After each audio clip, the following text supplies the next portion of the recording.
어제 우리는 19장과 20장을 관통하는 주제를 살폈는데요. 기억하십니까?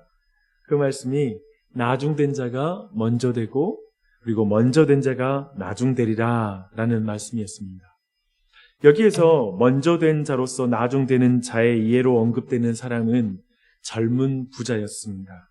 그는 세상의 기준, 사람의 기준, 당시 유대 사회의 기준에서는 하나님 나라에서 가장 먼저 될 사람, 먼저 들어갈 사람이라고 여겨지는 그런 사람이었습니다.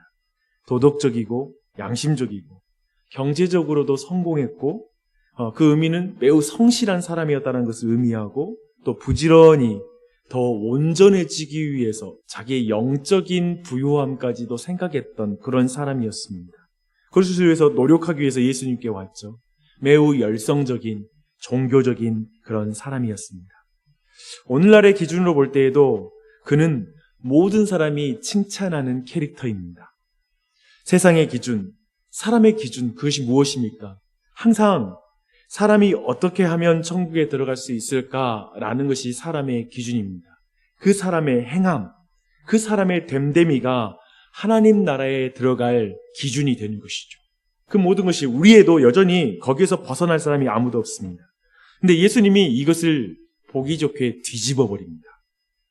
사람들의 기준에 따라 줄 세우는 모든 그 순서를 다 뒤집어 버립니다. 이것을 신학적인 용어로 영어로는 upside down이라고 표현을 합니다. 뒤집기이죠.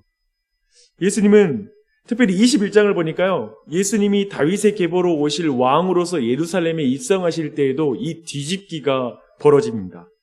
예수님이 입성하실 때 나귀 곧 멍에를 매는 짐승의 새끼를 타고 예루살렘에 입성하십니다.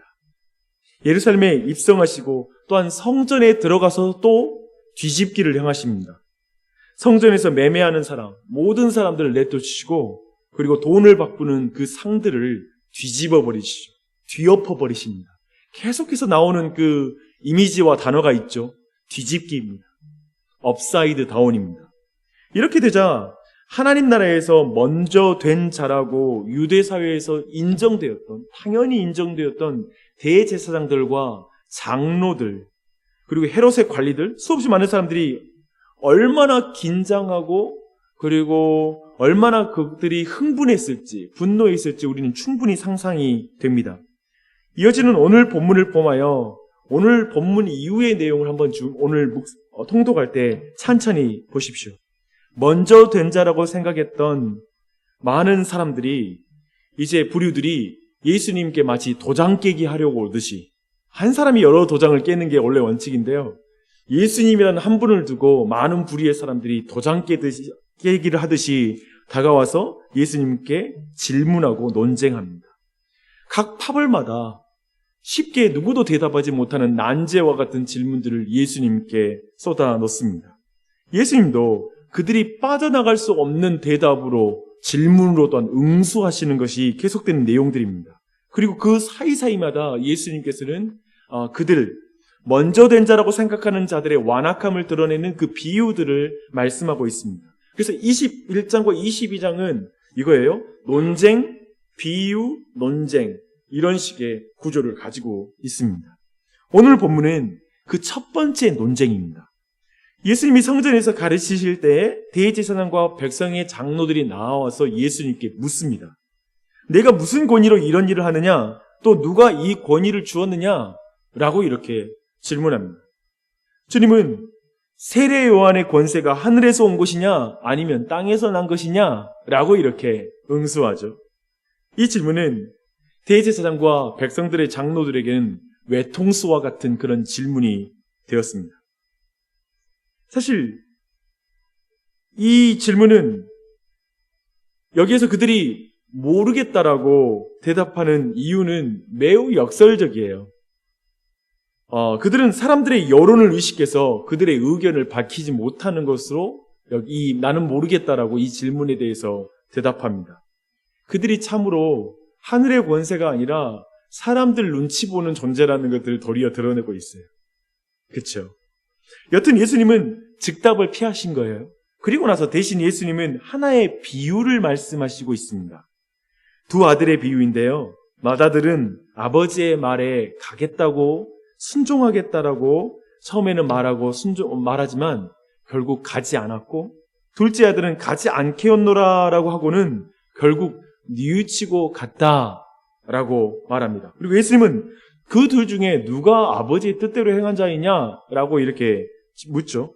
너무 쉬운 질문이라서 대제사장과 그리고 백성의 장로들은 생각할 것도 없이 즉답한 것 같아요. 당연히 둘째 아들이죠 라고 이렇게 대답한 것으로 보입니다.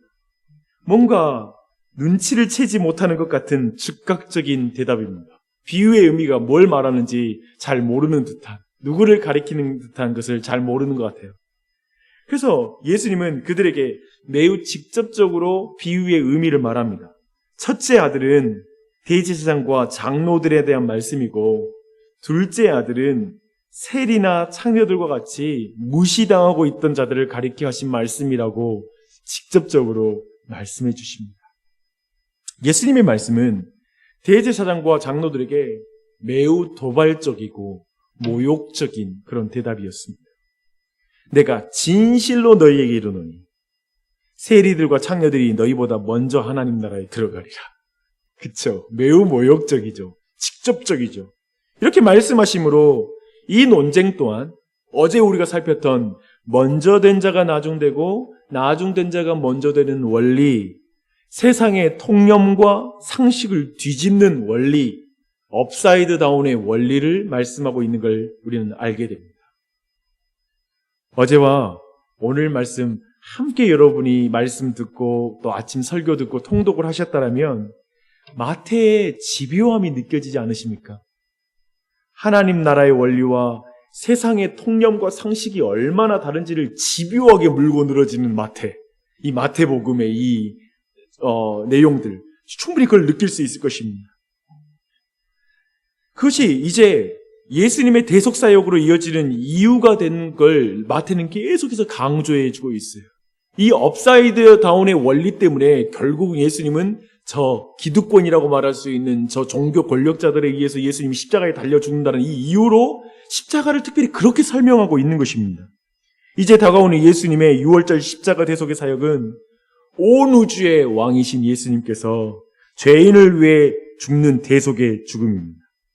도대체 그런데 이토록 세상의 통념과 상식을 뒤집는 원리가 어디 있단 말입니까? 왕이 죄인을 위해서 대신 죽어요. 십자가에 달려서. 이것이야말로 진정한 업사이드 다운이죠. 그렇죠? 저 성전의 상을 뒤엎을 때 예수님은 뭔가 곧 있으면 혁명적인 행동을 통해 그 땅을 힘으로 뒤집어 버릴 것 같은 그런 기세를 가지고 있었어요. 그런데 그 예수님이 십자가에 달려 죽으시는 것은 얼마나 역설적입니까? 우리는 여기에서 지금 마태가 강조하는 복음을 봐야 돼요. 마태가 계속해서 우리에게 알려주고 싶어하는 그 복음의 측면을 봐야 됩니다.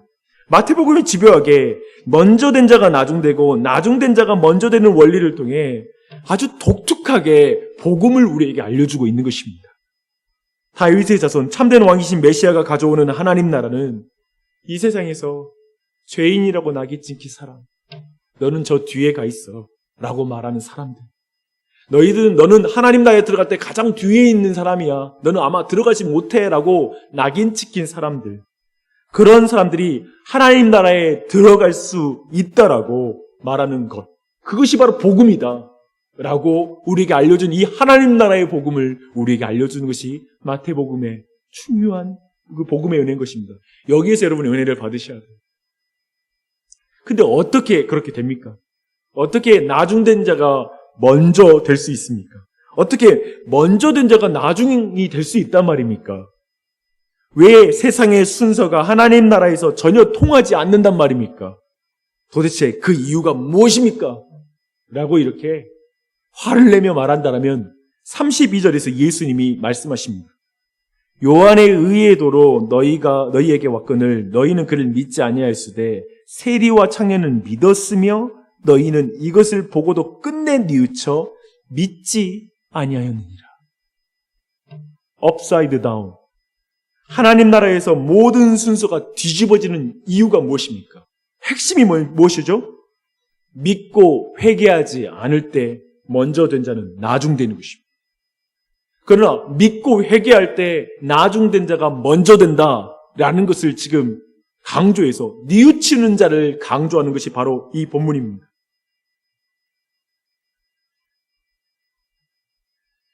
세상은 세리와 창녀이면 하나님 나라에 들어갈 수 없다고 판정합니다.